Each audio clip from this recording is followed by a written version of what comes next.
Kumusta mga kamay? Vinart nga pala at welcome back sa panibago na naman natin na topic tungkol sa art. Sa video natin ngayon, ang ipapakita ko ay kung paano gamitin ng sabay yung charcoal at graphite. Sa nakaraang video natin, tinuro ko sa magkahiwalay na paraan, yung dalawa na to. So today, ikukombinasyon naman natin sila para sa mas better na resulta. Simulan na natin mga kamata, mga kamay. Sabi kasi ng iba, puro mata yung lagi kong inuuna. Kaya dapat daw kamata yung tawag ko sa inyo.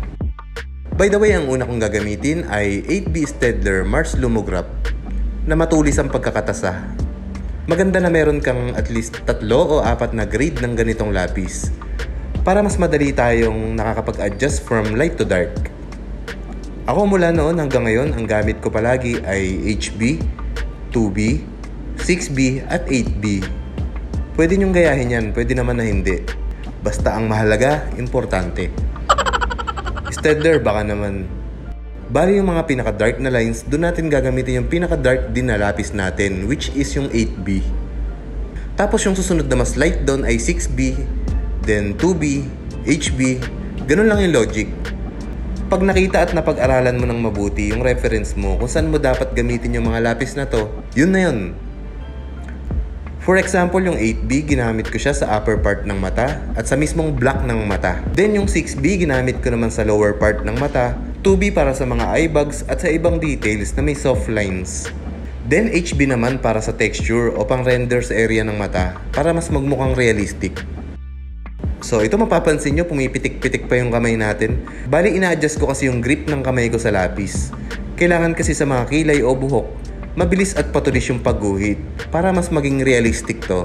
Pagkatapos mag-outline, i-brush naman natin yan na may konting laman ng charcoal powder. Ikalat lang natin yung shading sa area na to, wala tayong iilagan as in buong area. Marami kasi ako nakikita na pag nagdo-drawing ng mata, iniiwan o iniiwasan nila yung part na to dahil nga naman puti. Pwede naman yun, pero mas magiging realistic kasi pag hindi kasing puti masyado ng papel, yung puti ng mata. Dapat meron pa rin shading ito na kaunti. Ang pinaka-white lang dapat sa drawing natin ay yung reflection ng mata. Yun lang dapat, yung kasing puti ng papel. So ito yung mga nagawa natin sa unang phase. Outline gamit ang graphite, shading gamit ang brush, then highlight gamit naman ang pambura o pencil eraser. Tingnan natin lagi sa reference kung nasaan yung mga lighter part na mga ganito. Pag nakuha natin yan, yan yung magpapabuhay sa drawing natin. Kung wala ka namang pencil eraser, pwede naman yung ordinary eraser. Cut lang natin to para mas maging matulis o matalim. So after nyan, balik lang tayo sa unang step. Outlines, shading, paulit-ulit lang na ganun hanggang sa ma-enhance. Simple lang, di ba? Walang espesyal o sekretong paraan pag dito ka nanood at nakinig kay Vinart. Lahat tinuturo, pati mga adik sa daan. So pag okay na tayo sa shadings, isang technique din ay i-render natin ito gamit ang graphite. Dahil nga iba-iba yung grade ng lapis natin, pipili tayo dito kung ano yung sakto sa dapat nating ilagay. Explain ko din pala sa inyo mga kamay na yung mga realistic na mata, dalawang klase yan. Yung isa ay yung drawing na sobrang detailed ng mata. Yung bawat pilik mata, kopyang-kopya, pati ugat, luha, o yung mga basa-basa effect. Which is maganda naman na concept. Ito yung solo drawing ng mata o ginagawa siya sa mga malalaking papel o buong papel yung gagamitin mo para sa isang mata lang.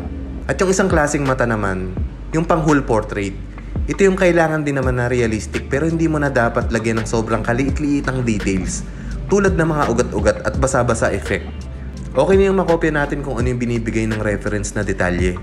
Pwede din mag-imbento ng konting ikaka-improve pero wag naman sobra, minimal lang. Dahil baka tuluyan ng mag-iba yung itsura ng dinodrawing mo. May pagkakaiba siya sa detalye pero parehas lang naman dapat na realistic.